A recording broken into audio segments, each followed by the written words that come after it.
வேலை வாய்ப்பிற்கான 100% உத்தரவாதத்துடன் MBA படிக்க இன்றைய ஆச்சி பிசினஸ் ஸ்கூலில் சேருங்கள்.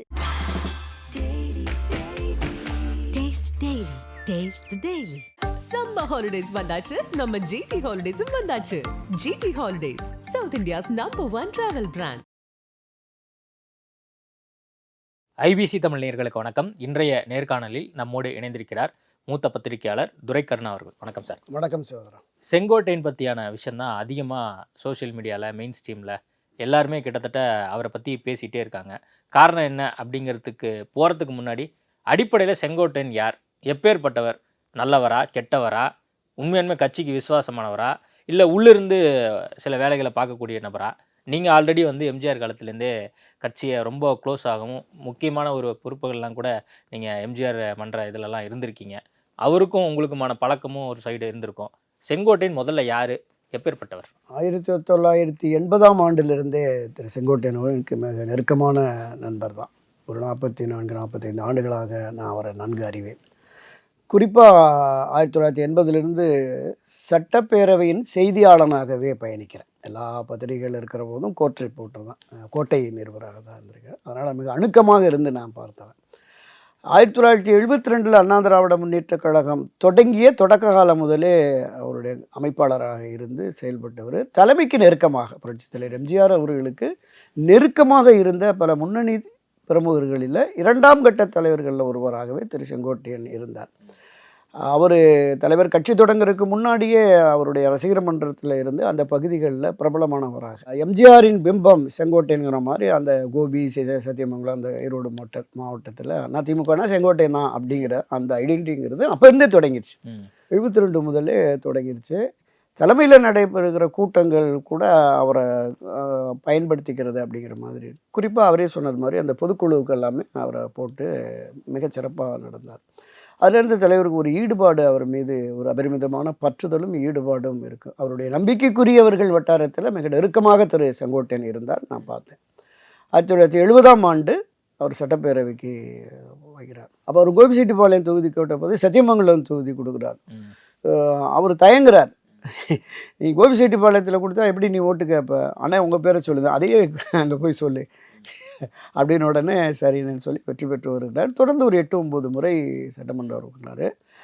புரட்சித் எம்ஜிஆர் காலத்தில் மிக மரியாதைக்குரிய நபராக, கட்சியினர் மத்தியிலையும் நிர்வாகிகள் மத்தியிலும் ஒரு மதிக்கக்கூடிய நபராக இருந்தவர். அப்போ எல்லாரும் சொல்கிற மாதிரி இருந்தால் அவர் ரொம்ப நம்பிக்கைக்குரிய நபர்னு சொல்லி இப்போ ஓபிஎஸ் அவர்கள் சொல்கிறாரு. இன்னும் செல்லூர் ராஜு உட்பட நிறைய பேர் நல்ல விதமாக தான் சொல்கிறாங்க. ஆனால் ஊடகங்களில் வேற ஒரு செய்தி வருது இல்லை, அதை நீங்கள் எப்படி பார்க்குறீங்க? இல்லை, ஊடகங்கள் எப்பவுமே ஒரு தகவல், ஒரு செய்தி வருதுன்னா அதனுடைய பின்னணிக்கு பல்வேறு காரணங்களை கற்பிக்கிறது என்பது பல காலகட்டங்களை நம்ம பார்த்துருக்கோம். இப்போ பெரும்பாலும் நேரடியாக அவரையோ அவரை சார்ந்தவர்களையோ சந்தித்து விசாரித்து செய்திகளை வெளியிடுவதை விடவும் சுற்று வட்டாரத்தில் அவருக்கு எதிரான மனப்போக்கு கொண்டவர்கள் ஊடகவியலாளருக்கு மிக நெருக்கமாக இருப்பாங்க. உதாரணத்துக்கு சொன்னேன், திரு எடப்பாடி பழனிசாமிக்கு ஆதரவு நிலைப்பாட்டில் அந்த கொங்கு மண்டலத்தில் இருக்கிற ஈரோடு பகுதியில் இருக்கிற பலருமே இவர் அவரை பார்த்தாரு, இவரை பார்த்தாரு, இவருக்கு பின்னணியில் பாஜக இருக்குது, இவருக்கு பின்னணியில் திமுக இருக்குது அப்படிங்கிற மாதிரி அந்த கதைகளை தானே சொல்கிறீங்க. அதுதான் உலவுகிறது. ஒருபோதும் அந்த மாதிரியான நம்பிக்கை துரோக செயலில் அவர் ஒருபோதும் ஈடுபட மாட்டார். இந்த 45 ஆண்டுகால வரலாற்றில் அவரை நான் முழுமையாக அறிந்தவன். ஏன்னா மரியாதைக்குரிய செல்வி ஜெயலலிதா 2012 2013 அவரை பொறுப்பில் இருந்தெல்லாம் வெளியேற்றி ஒதுக்கி வச்சாங்க. ஒரு நாளைக்கு நூற்றுக்கணக்கான ஒரு கட்சியினரை சந்தித்த திரு செங்கோட்டையன் வீட்டுக்கு அந்த நீக்கத்துக்கு பிறகு அடுத்த வாரம் நான் போகிற போது அவரும் அவருடைய ஓட்டுநர் மட்டும்தான் இருந்தாங்க. அப்படி உங்களுக்கு தெரியும், செல்வி ஜெயலலிதா ஆட்சி அதிகாரத்தில் இருக்கிற போது எத்தனை உயர் பொறுப்பில் இருந்தவங்களை வெளியேற்றினாலும் அவ்வளோதான், அவங்கள யாருமே போய் பார்க்க மாட்டாங்க. என்னதான் நட்பாக இருந்தாலும் உறவுகளாக இருந்தாலும் கட்சி பொறுப்பில் இருக்கிறவங்க ஐயோ அங்கே போனால் அம்மா நம்மளே நீக்கிறோமே அப்படிங்கிற அந்த மனோபாவத்தில் இருந்த போதும் அவர் அப்படியே அமைதி காத்தார். இன்றைக்கு திராவிட முன்னேற்ற கழகத்தில் போய் அமைச்சர்களாக இருக்கிறாங்களா அதிமுகவில் இருந்து, அவர்களெல்லாம் போய் அணுகினாங்க. இன்னும் ஏன் நீ காத்து கிடக்கிறீங்க, இவ்வளவு அவமானத்துக்கு பிறகு நீங்கள் இருக்கணுமா, வாங்க உங்களுக்குரிய மரியாதை கிடைக்கும். அவரே சொல்லி அனுப்புனார்.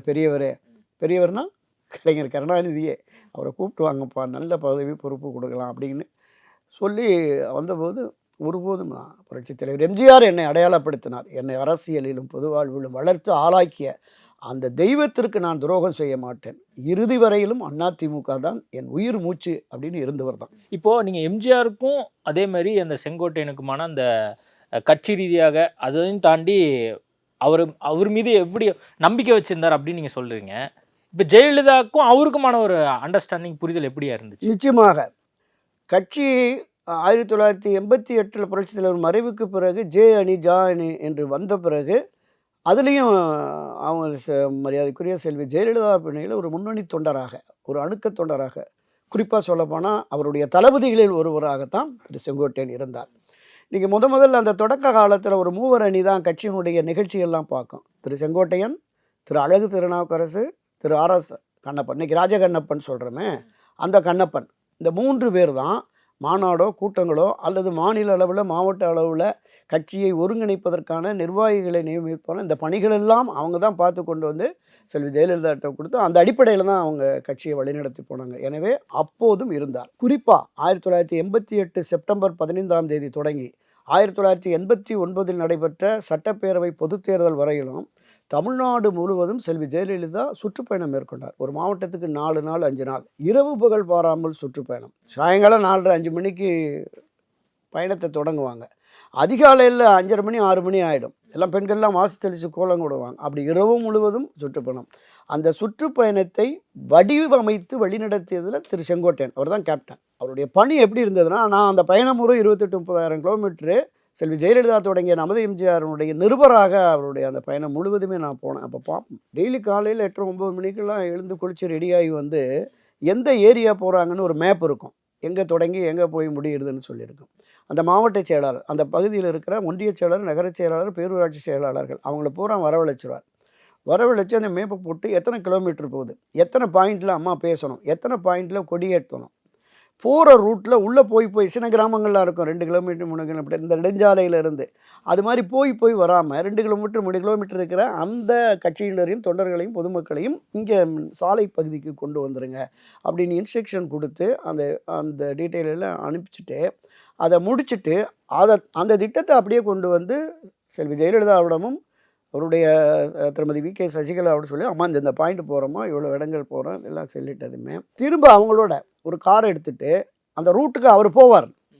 எந்தெந்த பாயிண்டில் இருந்துட்டு எவ்வளோ க்ரௌடு வரும், என்ன வரும், யார் இங்கே வந்து முக்கியமாக இருந்து ஆர்கனைஸ் பண்ணி இருப்பாங்க, அவங்க அந்த அடையாளத்தோட ஒரு ரெட்டையில் இதை அப்படி நிற்பாங்க. கரெக்டாக அந்த இடத்துல தான் வந்து நிற்கிறோம். ஏன்னா மற்ற பகுதிகளில் 20 பேர் 50 பேர் 100 பேர் நிற்பாங்க.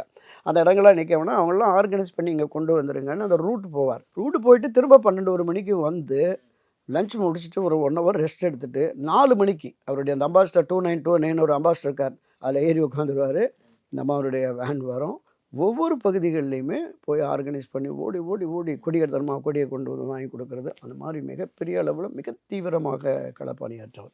அதனால் அந்த அம்மாட்டையும் மிக நெருக்கமாக நம்பிக்கைக்குரிய ஒருவராகத்தான் கடைசி வரையிலும் இருந்தார். அதான் எம்ஜிஆருக்கும் ஜெயலலிதாவுக்கும் எவ்வளோ நம்பிக்கைக்குரிய ஒரு நபராக இருந்திருக்கார் அப்படிங்கிறது நீங்கள் சொல்கிறது மூலிமா தெரியுது. அந்த கட்சியிலேருந்து நீக்கப்பட்டார்ல, அது ஏதாவது உங்களுக்கு நினைவு இருக்கா? அதாவது எதனால நீக்கப்பட்டார், ஏன் வந்து திரும்ப வந்து அவரை கட்சியில் சேர்த்துக்கிட்டாங்க, அது எதுவும் ஞாபகம் இல்லை, அது ஒரு தனிப்பட்ட விவகாரம் அப்படிங்கிற மாதிரி தான் பொது வெளிகள்லையும் ஊடகங்கள்லையும் வந்தது. அவரை பற்றிய ஒரு தவறான புகார்கள் போனது அப்படின்னு, சரியாக தவறாங்கிற விஷயத்துக்குள்ளே நம்ம போகலை. ஆனால் தனிப்பட்ட முறையில் இயக்க ரீதியாகவோ கட்சி ரீதியாகவோ கட்சிக்கு விரோதமாகவோ ஒருபோதும் அவர் செயல்படலை. தனிப்பட்ட முறையில் அவர் மீதான அந்த குற்றச்சாட்டு அவங்களுக்கு மனக்காயத்தை உருவாக்கியிருக்கு. அதனால் சில காலங்கள் நீக்கி வச்சாங்க.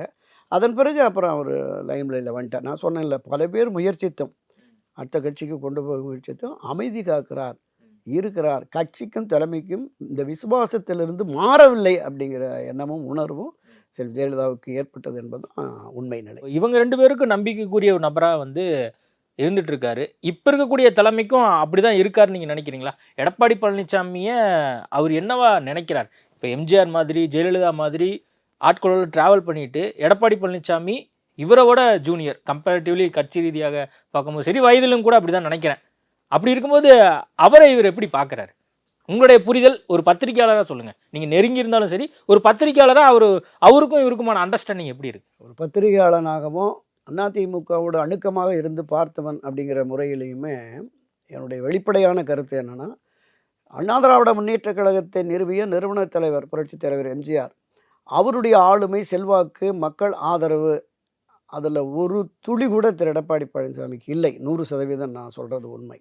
அதே போல் திரும்ப இந்த கட்சியை கட்டி காப்பாற்றி வளர்த்தெடுத்து 4 முறை ஆட்சி அதிகாரத்திற்கு கொண்டு வந்த செல்வி ஜெயலலிதாவை போன்ற ஆளுமையோ மக்கள் செல்வாக்கோ அவர் கட்சியை எப்படி கட்டமைப்போடு வைத்திருந்தார், 100% தொண்டர்களின் ஆதரவை பெற்றிருந்தார், மக்கள் ஆதரவை பெற்றிருந்தார் நமக்கு தெரியும். அந்த அந்த பாணியோ அல்ல அது போன்ற ஒரு ஆளுமையோ மரியாதைக்குரிய திரு எடப்பாடி பழனிசாமி அவருக்கு இல்லை.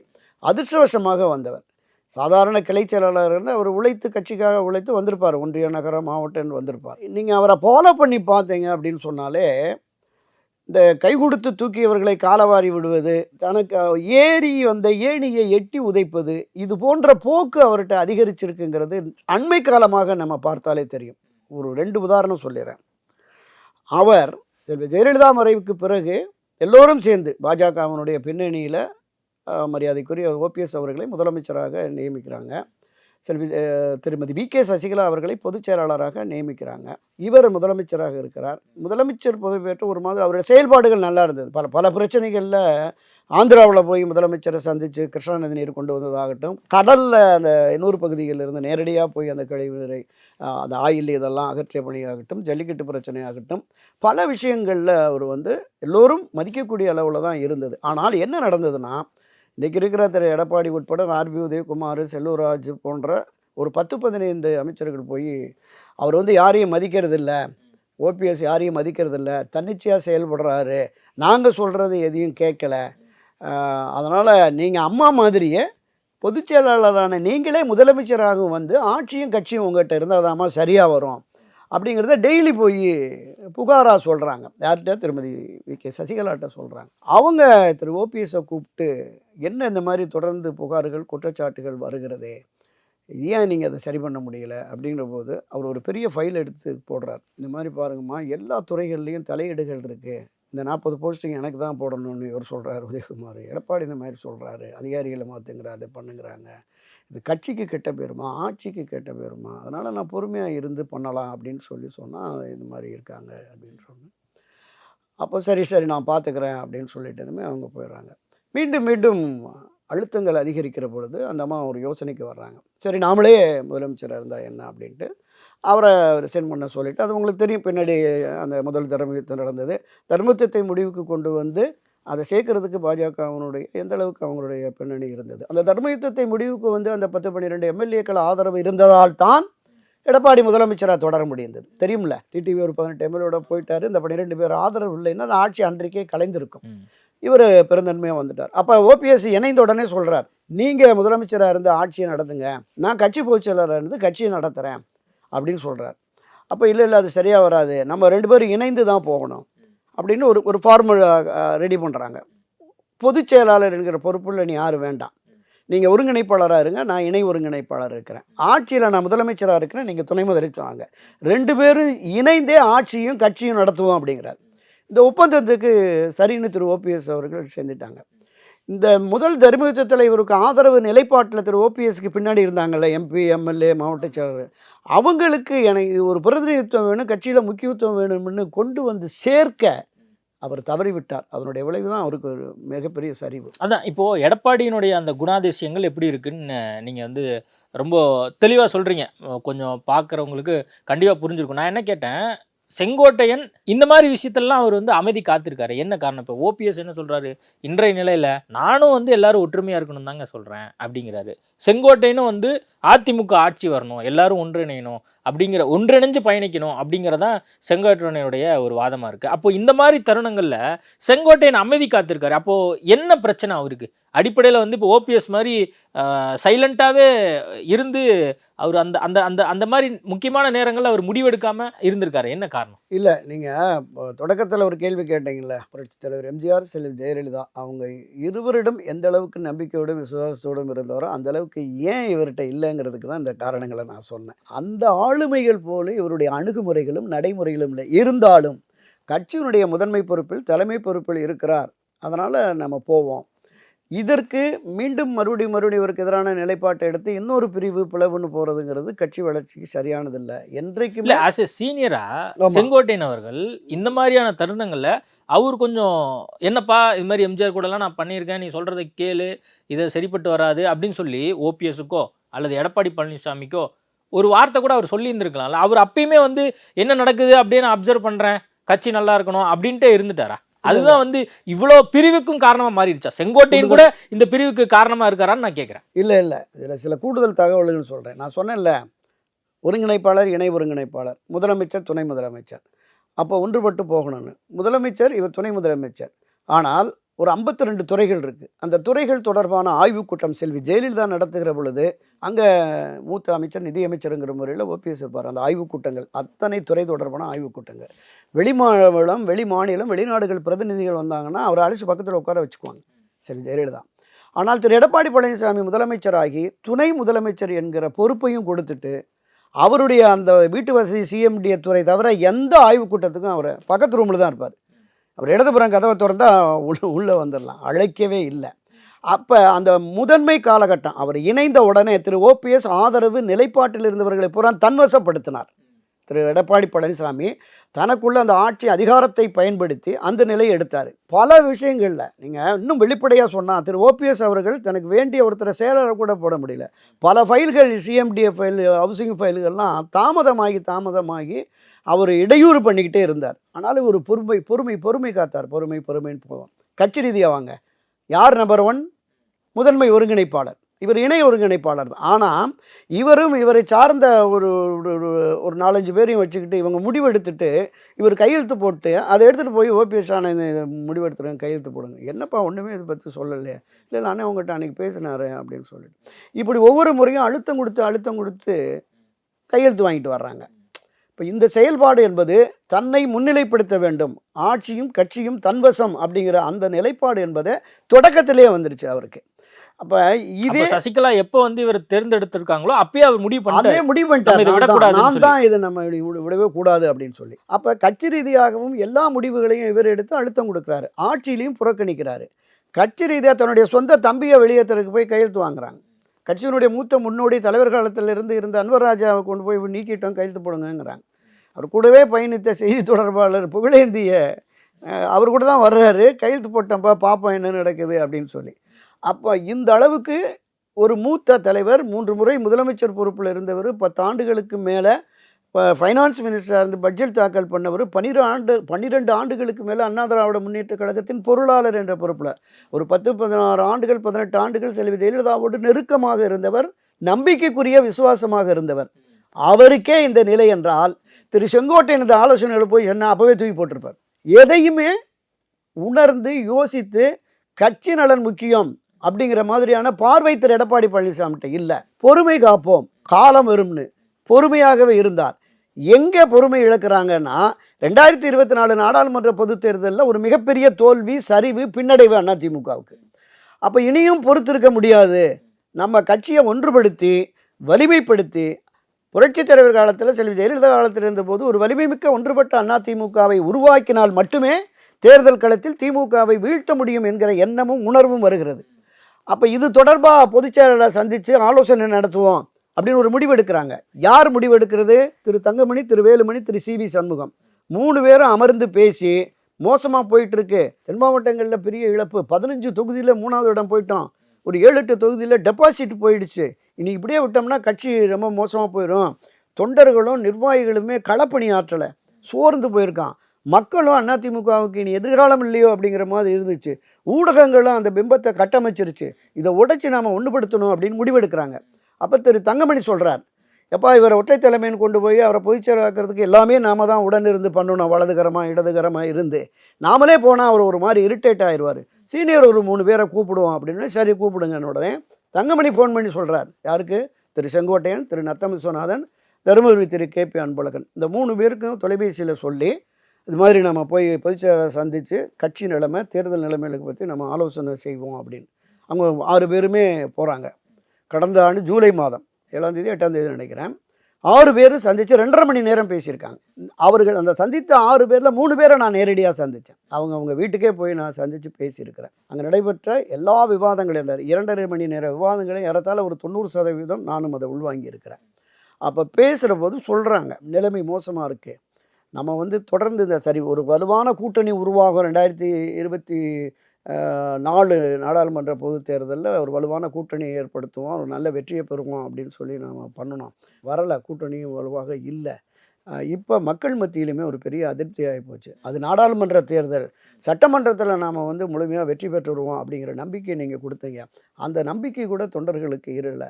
பல பகுதிகளில் எந்தெந்த செக்மெண்ட்டில் எல்லாமா இருக்குன்னு சொல்கிறாங்க. திரு எடப்பாடி சொல்லியிருக்கார், அவங்கெல்லாம் வந்தால் கட்சி ஜெயிச்சது செல்வாக்கு இருக்கும் அப்படின்னு சொல்கிறீங்க. ஒரு ஆளாவது இங்கேருந்து போயிருக்கானா? ஒரு கிளை செயலாளர், ஒன்றிய செயலாளர், நகர செயலாளர், மாவட்ட மாநில நிர்வாகிகள், செயற்குழு, பொதுக்குழு ஒரு ஆளாவது போயிருக்காங்களா அப்படின்னு கேட்ட உடனே அப்போ எல்லாம் இவங்க சொல்லியிருக்காங்க, நீங்கள் சொல்கிறது 100க்கு 100 சரி சார், ஒருத்தர் கூட போகலை. நாம் நியமித்த கட்சி நிர்வாகிகள் அப்படியே இருக்கிறார்கள், அதில் எந்த மாற்று கருத்தும் இல்லை. அந்த தேனி மாவட்டம், தஞ்சை மாவட்டம், வட மாவட்டங்களில் ஒரு 5-10% போயிருக்கலாம். கட்சி நிர்வாகிகள் நம்மிடம் இருந்தாலும் வாக்காளர்கள் நம்மகிட்ட இல்லை. வாக்காளர்களை கொண்டு வந்த சேர்க்கிற பணியில் ஈடுபடுகிற தொண்டர்கள் சோர்வடைந்து விட்டார்கள். எடப்பாடியே சொன்னார்ல, 10% நம்ம வாக்கு இழந்துட்டோன்னு. ஒரு நிர்வாகி கூட்டத்தில் பேசுகிறார், கட்சிக்கும் தலைமைக்கும் நீங்கள் யாரும் விசுவாசமாக இல்லை, சோரம் போயிட்டீங்க, 10 மணி 11 மேலே பூத்திலே இல்லை அப்படின்னு. ஒரு இரட்டை இலை களத்தில் நிற்குது. திராவிட முன்னேற்ற கழகத்துக்கு எதிராக 52 ஆண்டுகளாக களமாடிய ஒரு அரசியல் கட்சி. அந்த தொண்டர்களும் அந்த நிர்வாகிகளும் கட்சிக்காக வேலை பார்க்கல, தேர்தல் வேலை. அதிமுககாரன் எந்த அளவுக்கு தேர்தல் வேலையை தீவிரத்தன்மையோடு பார்ப்பாங்கிறத நம்ம பார்த்துருக்கோம். அப்படிப்பட்டவனே சோர்ந்து போயிட்டான் அப்படி இந்த விஷயங்கள்லாம் சொல்கிற போது ஒப்புக்கொள்ளவே மறுக்கிறார். வேண்டாம் வேண்டாம் வேண்டாங்க, அவங்க வந்தால் சரியாக வராதுன்னு 6 பேரும் அழுத்தம் கொடுத்துக்கிட்டே இருக்காங்க. ஒரு கட்டத்தில் திரு எடப்பாடி குரலை உயர்த்தி, அவங்களுக்கு தான் செல்வாக்கு, அவங்க தான் ஜெயிக்க முடியும்னு, நீங்கள் கூட அவங்களோட போயிருங்களேன் அப்படின்றது. அதில் அந்த 6 பேரில் ஒரு நிர்வாகி ஆத்திரத்தோடு எழுந்து குரல் கொடுத்துருக்குறார். என்னங்க நினச்சிக்கிட்டு இருக்கீங்க, நீங்கள் தான் கட்சியா அப்படின்னு. உடனே இன்னொரு 2 மூத்த நிர்வாகிகள் கையை பிடிச்சி வாங்க, அப்புறம் பேசிக்கணும்னு போயிட்டாங்க. அன்றைக்கு திரு செங்கோட்டையன் அவர்கள் மனதில் ஆழமாக பதிஞ்சிருச்சு, இவர் கட்சியை வெற்றி பாதையில் அழைத்து செல்ல மாட்டார், இவருடைய போக்கு என்பது சரியில்லை, இதற்கு நாம் ஒரு மாற்றம் காணலைன்னா கட்சி மிகப்பெரிய சரிவை பின்னடைவை சந்திச்சிடும் அப்படிங்கிற எண்ணமும் உணர்வும் வருது. ஆனாலும் அவர் அப்போதும் பொறுமை காக்கிறார். ஒரு கட்டத்தில் இந்த அத்திக்கடவு அவிநாசி திட்டம் இருக்குல்ல சார், அண்ணா திராவிட முன்னேற்ற கழகத்தினுடைய நிறுவன தலைவர் புரட்சித் தலைவர் எம்ஜிஆர், செல்வி ஜெயலலிதா, இந்த இருவரும் தலைவர்கள் தான் இன்றைக்கி கட்சி. இந்த கட்சி வெற்றி பாதையில் பயணிக்க வேண்டும் என்றால் இப்போ கேட்குறாங்க, வெளிப்படையாக கட்சிக்காரன் கேட்குறார் சார். ஒரு 72 அமைப்பாளர் ஒருத்தர், அவருக்கு வயசு 69-70 வயசு இருக்கும், பேசுகிறப்போ சொல்கிறார், ஏங்க தலைவர் தொடங்கின கட்சி வேணும், அவர் அறிமுகப்படுத்தின கொடி வேணும், அவருடைய வெற்றி சின்ன ரெட்டையில வேணும், அதை வச்சு ஆட்சி அதிகாரத்துக்கு நான் வரணும்னு பயணப்படுற திரு எடப்பாடி அவருக்கு முன்னுரிமை கொடுக்கல அப்படின்னா எப்படிங்க இப்போ செங்கோட்டையன் மாதிரி ஆட்கள் பொறுத்திருப்பாங்க? இந்த அத்திக்கடவு அவிநாசி திட்டத்திற்கு முழு உரிமை செல்வி ஜெயலலிதான்னு ஓபிஎஸ் சொன்னார். அந்த பகுதியில் விவசாயிகள் கட்சிக்காரங்களும் சொல்கிறாங்க. எவ்வளோ எந்த அந்த அந்த அறிவிப்பிலே, தேர்தல் அறிவிப்பிலே சொல்கிறாங்க, இந்த திட்டத்தை நிச்சயம் நிறைவேற்றுவேன்னு. ஒரு 3.25 கோடி 3.25 கோடி ஒதுக்கி அந்த பூர்வாங்க பணிகள்லாம் செய்தார். அந்த ஆட்சி, அண்ணா திராவிட முன்னேற்ற கழகம் திரும்ப ஆட்சிக்கு வந்து அந்த ஆட்சியின் நீட்சியாக இந்த திட்டம் யார் முதலமைச்சராக இருந்தாலும் நிறைவேற்றியிருப்பாங்க. அப்போ அந்த திட்டத்தை அதை கால்கோள் நடத்தி அதற்கான அந்த முன்னெடுப்பை நடத்தி அந்த தலைவர்களை மதிக்கலை அப்படிங்கிறது வந்து ஒரு மிகப்பெரிய அளவில் ஒரு ஆத்திரத்தையும் ஆவேசத்தையும் திரு செங்கோட்டையனிடம் ஏற்படுத்தி இருக்கிறது. ஆக தன்னை முன்னிலைப்படுத்தி தன் சபார்டினேட்டாக இருக்கிற இங்கே இருக்கிற மூத்தவர்களை புறக்கணிக்கும் நிலையை தாண்டி கட்சியினுடைய அடையாளமாக இருக்கிற புரட்சித் தலைவர் எம்ஜிஆர், செல்வி ஜெயலலிதா அவர்களையே புறக்கணித்து ஒரு தான் அடித்த மூப்பாக தான் தான் அதிமுக என்கிற நிலைக்கு இவர் வந்து விட்டாரோ அப்படிங்கிற போது அவருக்கு ஒரு பாடம் புகட்ட வேண்டும் என்கிற அடிப்படையில் இந்த விஷயத்தை கையில் எடுத்திருக்கிறாரு. அதை உணர்ந்து திரு எடப்பாடி இனிமேலாவது, ஆனால் ஒன்றுபட்ட அதிமுக தான் திமுகவை வீழ்த்த முடியும் என்கிற நம்பிக்கை வந்தால்தான் இந்த ஒன்றுபட்ட அதிமுகவோடு மற்ற கட்சிகள் கூட்டணிக்கே வருவாங்க. அப்படி கூட்டணிக்கு வலுவான கூட்டணி அமையாமல் அதிமுகவும் இன்னும் பலகீனமான நிலையிலே இருந்தால் 2026 திமுக ஆட்சிக்கு வந்துட்டு அதற்கு பிறகு கட்சியை நடத்த முடியாதுங்கிற பரவலாக எல்லோருமே என்னோடு தொடர்பு கொண்டிருக்கிற முன்னாள் அமைச்சர்கள், முன்னாள் எம்பி, எம்எல்ஏக்கள்லாம் பேசுகிறாங்க, டெய்லி பேசுகிறாங்க. அப்போ இதற்கு ஒரு சரியான முடிவை, தீர்வை காண வேண்டும் என்பதாம். இப்போ ஒரு விஷயத்தை பதிவு பண்ணிடுறேன். சட்ட ரீதியாகவும் அரசியல் ரீதியாகவும் திரு எடப்பாடிக்கு நெருக்கடி முற்றிவிட்டது. இந்த நெருக்கடியிலிருந்து மீள்வதற்கு தன்னுடைய பிடிவாதத்தை அவர் தளர்த்தினால் மட்டுமே தான் அரசியலையும் அவர் தொடர முடியும். நீங்கள் அவருடைய 2 நாள் பேச்சுக்களையும் கூர்ந்து கவனியுங்க. அத்தனை கிராம கிளை செயலாளர் வரைக்கும் எனக்கு தெரியுங்கிறார். எடப்பாடி உனக்கு தெரியாது, இந்த தகுதியும் அடையாளமும் எடப்பாடிக்கு இல்லை என்பதை மறைமுகமாக சொல்றார். வேலை வாய்ப்பிற்கான 100% உத்தரவாதத்துடன் MBA படிக்க இன்றைய ஆச்சி பிசினஸ் ஸ்கூலில் சேருங்கள். Taste Daily. Taste the Daily. Summer holidays வந்தாச்சு நம்ம GT Holidays வந்தாச்சு. GT Holidays, South India's #1 travel brand.